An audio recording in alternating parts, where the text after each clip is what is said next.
In this video, we're going to take a look at how to add a quiz in Canvas. So I'm going to go to the Quizzes tab here and click on New Quiz. And I'm going to first of all give it a name. So I type the name in there. And let's make this quiz a English quiz for Romeo and Juliet. So I type that in, and then I put in any instructions I want down here. I can also put things in here like reading prompts, and I can put whole readings for that matter, or links to whole books. For example, Romeo and Juliet's found numerous places online, the full text. So I can actually go in and link that to here as well. Works a lot like the assignments. You choose which group you want to put it in, whether you want to sync it or not. If you want to set different quiz restrictions on it, you can even filter it by IP address if you're doing a more secure type thing over the internet.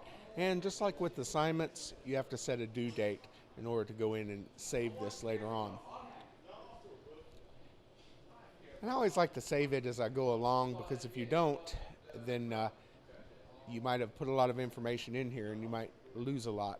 So I'm going to go to questions now, and adding questions here is really easy. You just add a new question, and then you're going to choose what type of question you want to add, from multiple choice to essay. I'm going to add in a quick multiple choice test question here. Now with multiple choice, we have the question, and then we have the answers. So we're doing Romeo and Juliet here. So let me see if I can think of a question. Let's do one. Who is a Capulet? And then I'll give a list of names in my answers. And once again, I can jump right over and to the text where I see my answers in there. And this is from Act 1, and I'm going to copy some of the answers in. Okay, and the correct answer for this is not Abraham, so I'm going to put that in there as the second one. Actually, no, he is correct. He's a Capulet. I'm going to move him up into the correct answer position. And you can always change these around and even set them up to go at different levels, or randomize the answers, however you want to do it. Gives you a lot of really good flexible options when it comes to multiple choice questions. Okay, so now I've got my answer in there. Now I'm going to go in and add I'm going to copy and paste some more names in here. Once again, there's Abraham.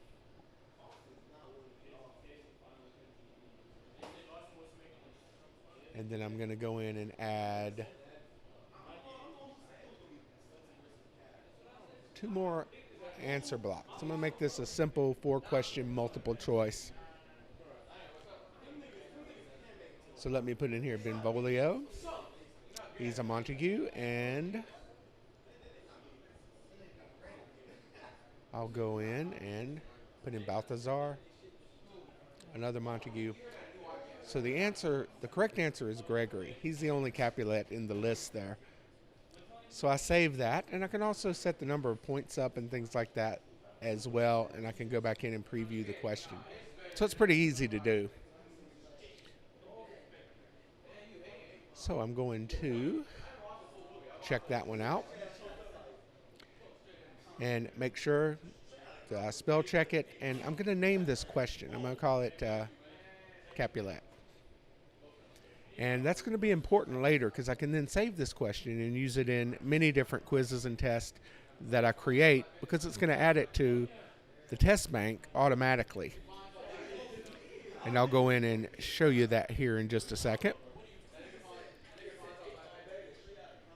So I'm going to add in another question just to go back through it again. I'm going to call this a plague. Check and make sure I get it spelled right. And then I'm going to say, who said a plague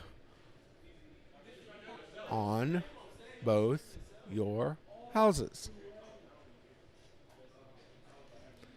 And if you know your Romeo and Juliet, you'll know that's probably one of the most famous quotes besides Romeo, Romeo. And the correct answer for this is going to be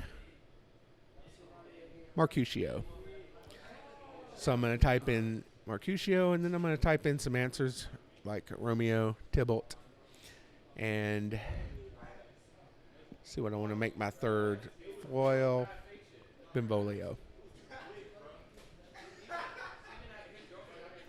And I'm going to make sure I always click update the question. Anytime you come in and you edit it, no matter what you change, don't forget to update the question, because I've actually gone through and made a bunch of changes and then closed out of it or gone to another page, and I lose all the work I did on that question. So I have to go back in and do it again.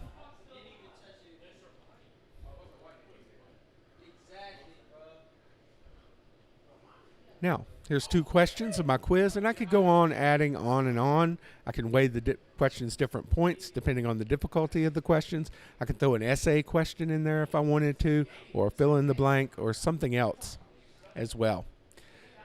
And as with an assignment, I can publish it or just save it for later on. Okay, so I'm going to go in here and show you where this is. You'll see that now it's under my assigned quizzes in the assignments. Once you assign it and give it a date, it puts it in the assignments, and there it is. It's got the little rocket ship beside of it, indicating that it's a quiz. Now here's another thing to do, a quick thing I'm going to show you about how to use your question bank. And it saves things automatically to the question bank, and here it is. It saves this per class. You can move these in and out. And I'm going to show you how I do it for my daily warm-ups. I have a group here that are my warm-up questions, and I can just go through and pick and choose which questions I want to put in. So if you have like a series of quizzes on Romeo and Juliet, and then you want to pull all those into a test, you can do it just like I did it here. And you can automatically go in and then edit it and change it around. I have noticed that sometimes it does things like it makes essay questions, turns essay questions into the default, which is a multiple choice question. So you always got to be careful to go in here and then edit it and make any changes that you need to do to it. Okay, so I hope you enjoyed this video. That's the quick and easy way of doing a quiz in 3ds Max.